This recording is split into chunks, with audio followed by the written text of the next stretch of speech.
Hello everyone. Today we discuss about the why universal gas constant value is 8.314 kilojoule upon kilomole Kelvin. ठीक है, तो हम लोग यहाँ पे डिस्कस कर रहे हैं जो यूनिवर्सल गैस कांस्टेंट है जिसको हम लोग आर बार से भी डिनोट करते हैं, उसकी वैल्यू 8.314 किलो जूल पर किलोमोल केल्विन कैसे होती है हम लोग इसको देखेंगे। ये आपका गेट, ईएससी, पीएसयू और आपके साथ ही साथ में जेई, नीट और आपके 12th एग्ज़ाम्स में भी आपके पूछे जाते हैं, तो ध्यान से इसको आप देखिए।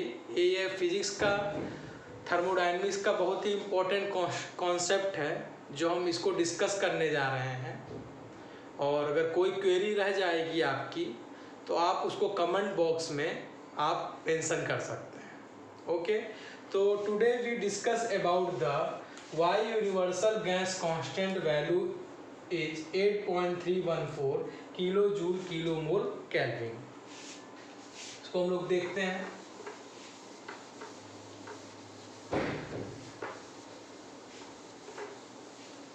पहले हम लोग पिस्टन सिलेंडर अरेंजमेंट ले लेते हैं।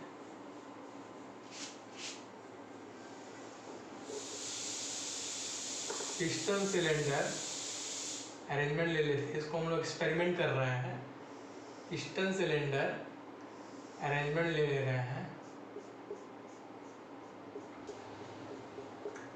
इसमें हम लोग क्या भर दे रहे हैं? एयर। जो इसमें हम लोग ले रहे हैं, एयर ले रहे हैं। ठीक है, यहाँ लिख दीजिए आप, एयर ले रहे हैं। क्लियर। अब मान लीजिए इसका कुछ प्रेशर होगा। P1 हम लोग प्रेशर गेज से नोट कर लेंगे, V1 हम लोग ले लेंगे। इसमें इसका वॉल्यूम क्या है, ठीक है, और T1 जो आपका है कांस्टेंट है।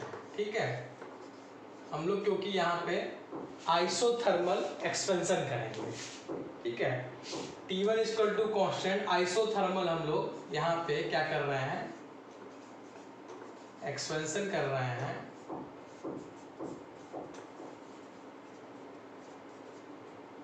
क्लियर। तो आइसोथर्मल हम लोग एक्सपेंशन कर रहे हैं। आइसोथर्मल एक्सपेंशन में क्या हो जाएगा, टेम्परेचर आपका कांस्टेंट हो जाएगा और इसको हम लोग क्या बोलते हैं, very slow process. Isothermal expansion को हम लोग क्या बोलते हैं, वेरी स्लो प्रोसेस। ठीक है, हम लोग इतना प्रोसेस को इतना हम लोग स्लो करते हैं कि जिससे हमारा टेम्परेचर कांस्टेंट रहता है। ठीक है, तो आइसोथर्मल एक्सपेंशन हम लोग कर रहे हैं। क्लियर। तो हम लोग एक फर्स्ट स्टेज में हम लोग P1 नोट कर लिए प्रेशर गेज से, फिर V1 हम लोग निकाल लिए। T1 आपका क्या है, कांस्टेंट है। ठीक है, उसके बाद क्या होगा, आपका एक्सपेंशन होगा, ये पिस्टन ऊपर की ओर बढ़ेगा तो आपका न्यू इक्विलिब्रियम पोजीशन पे पहुंचेगा, जहां हम लोग P2 नोट कर लेंगे, V2 नोट कर लेंगे। ठीक है, T1 हमारा कांस्टेंट हो जाएगा। अब हम लोग यहाँ पर देखते हैं, यहाँ हम लोग नोट कर लेते हैं, यहाँ पे हम लोग ब्लॉक बना लेते हैं।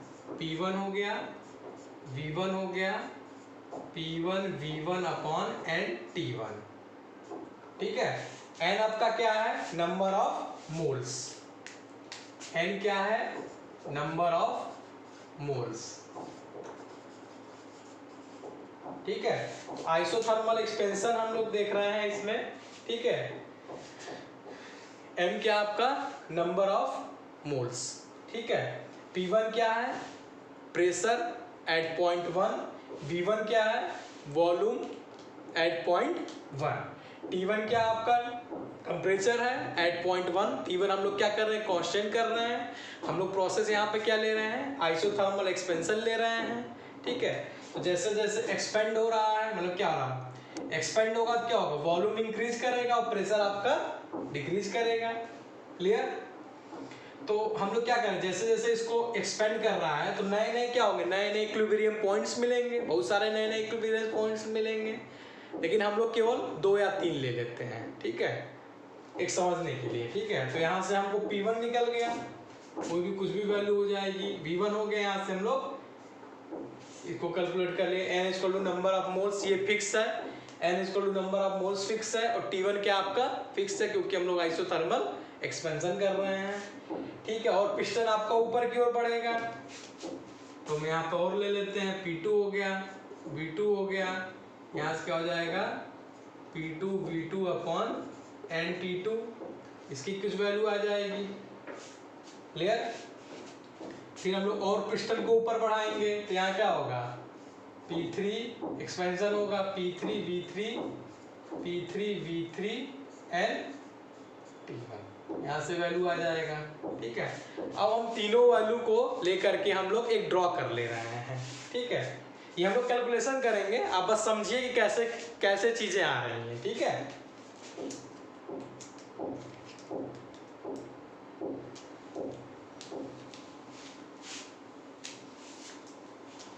अब हम लोग इसको यहाँ ड्रॉ कर ले रहे हैं।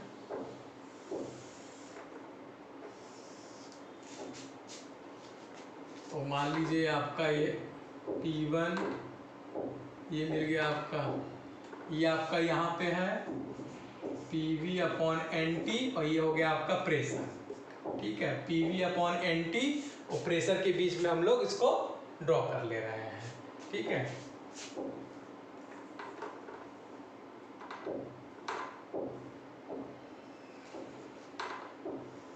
ये तीनों पॉइंट मिल गया 1 2 3, और भी पॉइंट हम लोग ले सकते हैं, ठीक है। हम 3 पॉइंट्स लेके चल रहे हैं समझने के लिए, ठीक है।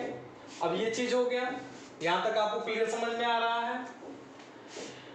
अब हम लोग क्या कर रहे हैं, एयर ले रहे हैं, सेम है, नंबर ऑफ मोल्स भी आपका सेम है, ठीक है। अब हम लोग क्या कर रहे हैं, टेम्परेचर को चेंज कर दे रहे हैं। T2 हम लोग ले रहे हैं जो आपका ग्रेटर देन T1 है, T2 is greater than T1। तो हम लोग देख लेते हैं आगे।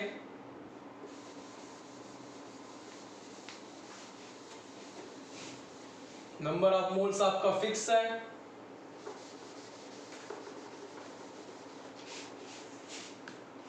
T2 ले रहे हैं हम लोग यहाँ पे, T2 क्या आपका कांस्टेंट है, ठीक है। आइसोथर्मल एक्सपेंशन कर रहे हैं, तो यहाँ पे हो गया आपका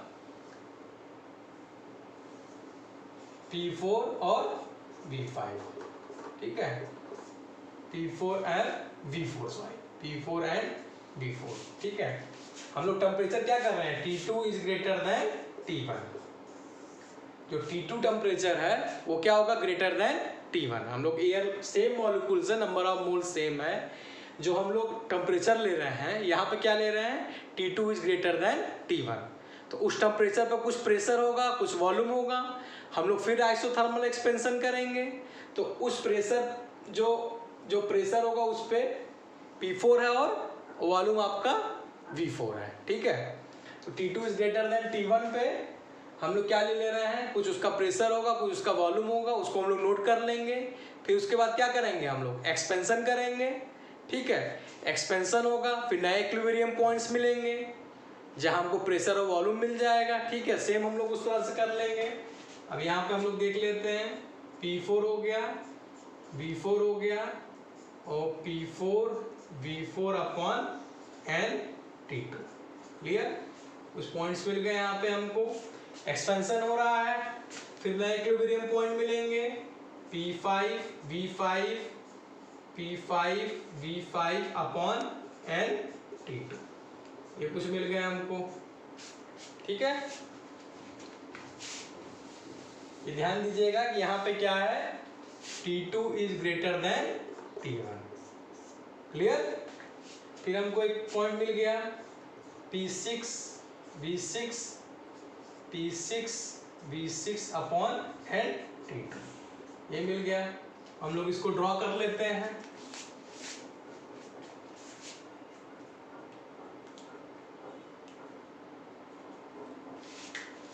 कैसे दिखा दिया, क्लियर होगा। इसको हम लोग ड्रॉ कर लेते हैं।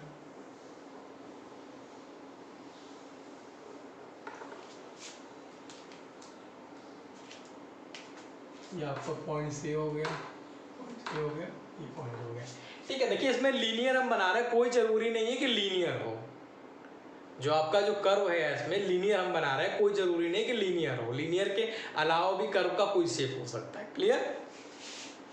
ठीक है, अब हम लोग क्या कर रहे हैं कि अब हम लोग इसको एक्सटेंड करेंगे। ठीक है, अब हम लोग इसको एक्सटेंड करेंगे तो ये एक पॉइंट पे जब हम इसको एक्सटेंड करके देख रहे हैं तो ये एक पॉइंट पे कट कर रहा है, इसको हम लोग बोलेंगे C1 और यहाँ पे क्या है P tends to 0।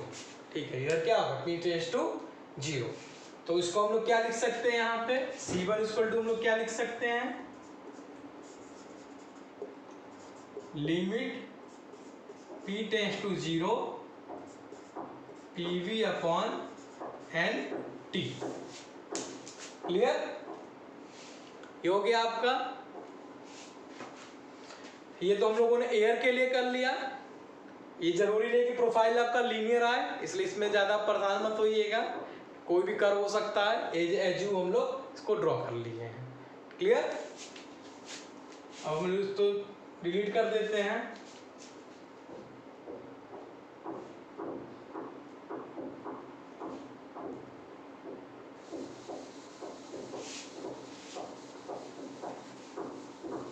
Number of moles हम लोग सेम रखते हैं।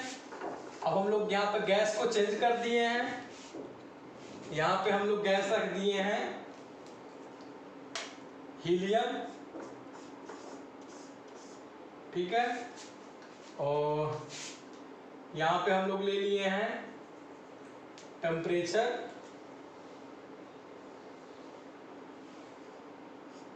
T3। ठीक है,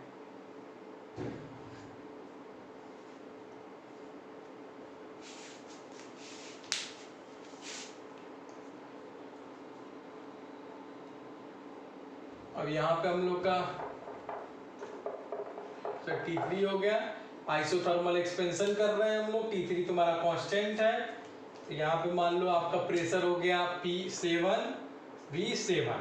ठीक है, आइसोथर्मल एक्सपेंशन कर रहे हैं, T3 इक्वल टू कांस्टेंट है, T3 इक्वल टू कांस्टेंट पे ही आपका P1 V7 मिल गया। सेम हम लोग कर लेंगे उसी तरह से।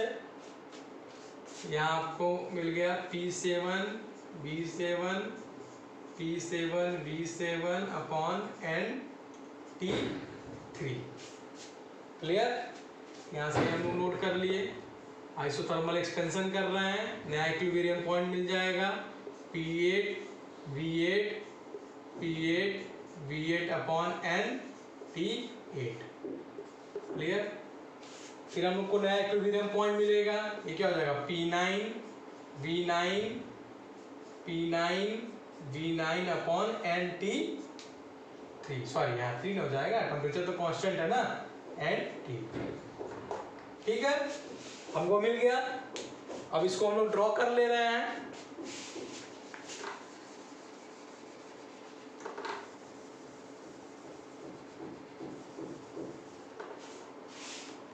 मान लीजिए कुछ आपका इस तरह का कर्व आ गया।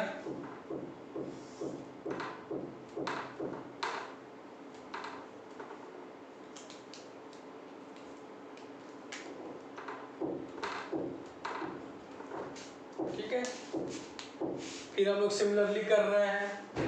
हम लोग क्या कर रहे हैं, टेम्परेचर को इंक्रीज कर दे रहे हैं, इसको मिटा देते हैं। नंबर ऑफ मोल सेम है, टेम्परेचर को हम लोग इंक्रीज कर दे रहे हैं।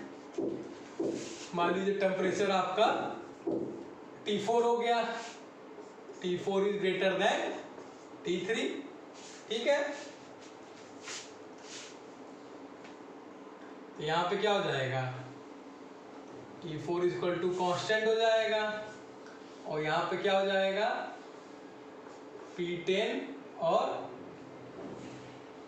V10।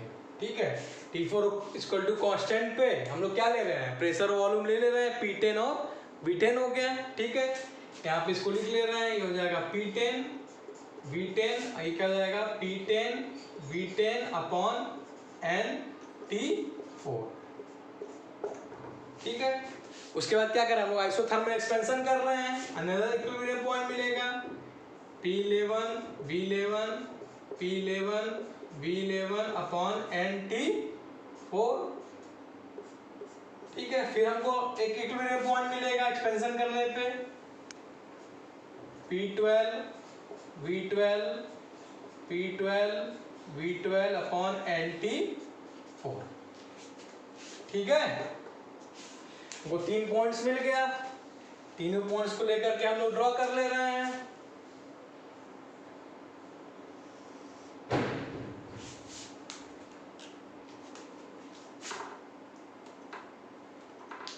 तीनों पॉइंट्स लेकर के हम लोग ड्रॉ कर ले रहे हैं। सेम हम लोग उसको एक्सटेंड करेंगे, एक्सटेंड कर लो यहाँ पे,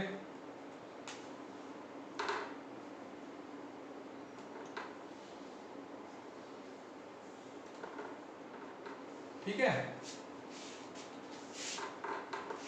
हम लोग कर्व अज्यूम करके बना रहे हैं इसलिए आप परेशान मत होइए, ठीक है। एक्सटेंड करेंगे तो हमारा वो करीब करीब एक ही पॉइंट पे मीट करेगा। कि ये सब एक्सपेरिमेंट किया गया है इसलिए आपको बहुत ज़्यादा इसमें परेशान नहीं होना है, ठीक है। ये आपको पॉइंट मिल गया आपको C2, तो यहाँ पे क्या हो जाएगा C2 equal to limit P tends to 0 upon PV upon NT। ये हम लोग हीलियम के लिए कर लिए। तो इसी तरह से हम लोग मान लीजिए आर्गन ले रहे हैं, ठीक है।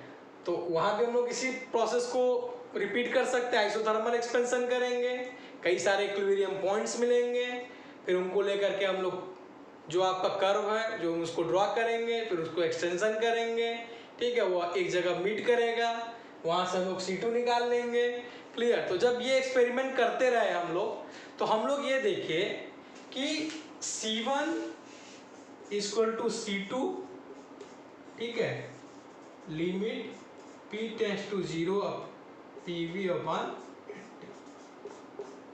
तो यहाँ पे हम लोग क्या देखते हैं कि जब भी हम लोग गैस चेंज कर रहे हैं नंबर ऑफ मॉलिक्यूल सेम है, ठीक है। तो लेकिन हमारा जो वैल्यू है C1 C2 या ना C3 C4 जो भी आपकी वैल्यू आई गैस चेंज करने के बाद, वो आपका हमारा सेम आ रहा है। तो प्रत्येक गैस के लिए आपका C की जो वैल्यू है वो क्या आ रही है, आपकी सेम आ रही है। तो ये क्या हो जाएगा, एक तरह से गैस कांस्टेंट हो जाएगा। अब भाई प्रत्येक गैस के लिए सेम ही वैल्यू आ रही है, ठीक है। तो उसको हम लोग क्या बोल दिए, यूनिवर्सल गैस कांस्टेंट। तो यहीं से हमारा आ गया